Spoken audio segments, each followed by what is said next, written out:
Welcome back, Wolfpack. Brolis here to a guide to Pelipper Island and Pokemon Super Mystery Dungeon. So there are storyline sensitive materials in this guide. If you haven't made it to Lively Town, I suggest holding off on this guide, but if you are a bit into the story, let's go and check it out. To get to Pelipper Island, what you need to do is just go to the main menu of your game. So when you turn on your game, you'll see the screen, and instead of resuming your adventure, just head to Pelipper Island. The other way of getting there is fainting while in a dungeon. Now the whole point of Pelipper Island is about dungeon rescuing, so let's go and check out how that happens. Now the first time you go to Pelipper Island, you will be given a mini quiz and then assigned 3 Pokemon that you will be able to use to run around with, and then you can also select a Pokemon that will represent you while at Pelipper Island. The first time you go there, you will be greeted by 2 Pelipper that kind of give you the laydown of what's going on. So if you just kind of read through that, you'll understand a lot about Pelipper Island. But for the hands-on stuff, let's go and watch the rest of this video. Now the Pelipper on the right will get you set up, so I recommend going there first because it's how you send and receive helper Pokemon. So right now I go and send out Dunsparce, so that's my Verlisify aid. If one of you guys get this Dunsparce off of the Street Pass or through the wireless, then awesome, you guys got my Dunsparce. Comment down below if you actually receive it. That'd be pretty wild, small world and whatnot. Now the next thing you want to do is get Pokemon for yourself. So you can either send a Pokemon if you feel being nice or send multiples, but you should also receive them, and you can receive them via the wireless. So connect to the internet, and as you can see here, I got 19 Pokemon. I got Salamence and a Victini, so they can definitely help me out. The Pelipper on the left is all about setting you up to get rescued. So what you can do is go and send out some mail through a password, a QR code, infrared, or local wireless. By doing that, you can send out help, and if you're playing with friends, it can be really nice. So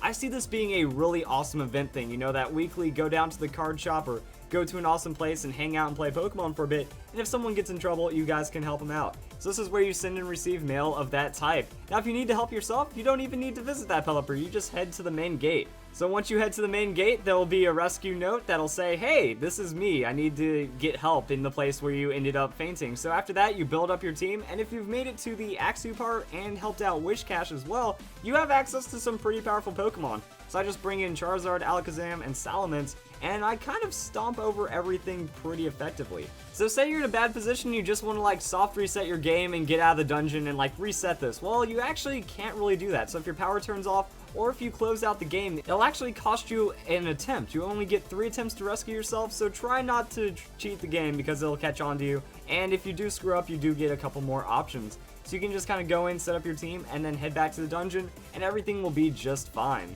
On Pelipper Island, you will also find that there are Pelipper Island dungeons. Mostly, these are going to be super easy dungeons that range anywhere from 3 to 9 floors. The end mode of the Pelipper dungeon is 9 floors long, the start of it is 3 floors long, and it's mostly just for item grinding. So get a pretty powerful team and collect all the items that you can. You can put them in your deposit box and use them in the main storyline of your game. So it's a nice little way of farming. You can also get money from doing this as well. Bit of advice though, the end dungeon's pretty hard. That I did get a little bit of difficulty from time to time, even with my super awesome team, so you might want to heads up about that.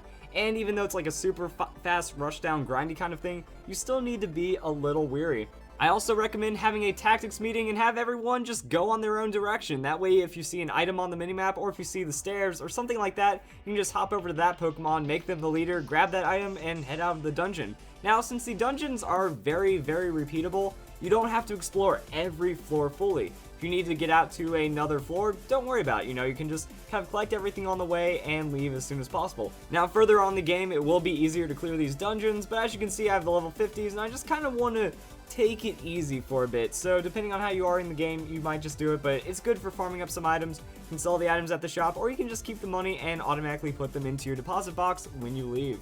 You also have access to all the other dungeons you have visited. This can be used for grinding, or maybe just practicing team compositions and getting a feel for dungeons that may give you difficulties, but mostly those dungeons are just there so you can rescue other people. Remember, Pelipper Island is about like going back to the roots, you know, you're a rescue team now, which is pretty cool. Other than that, the rest of Pelipper Island has your standard fare that you have Klefki to unlock any boxes, you have Cofagrigus to exchange out some gold, and you do have a Kecleon shop and a Hawlucha tutor, as well as a deposit box. So that's a simple guide to Pelipper Island. A lot of it is said in the tutorial. Overall, it's mainly used to rescue yourself, rescue out some friends, or send out some Pokemon to the internet to help other people help others to help themselves. So it's a pretty cool place, and you can also use it to grind some items and money. So if you guys enjoyed this guide, expect more Pokemon Super Mystery Dungeon guides from me in the future. I hope you all have a nice day. Thank you for watching.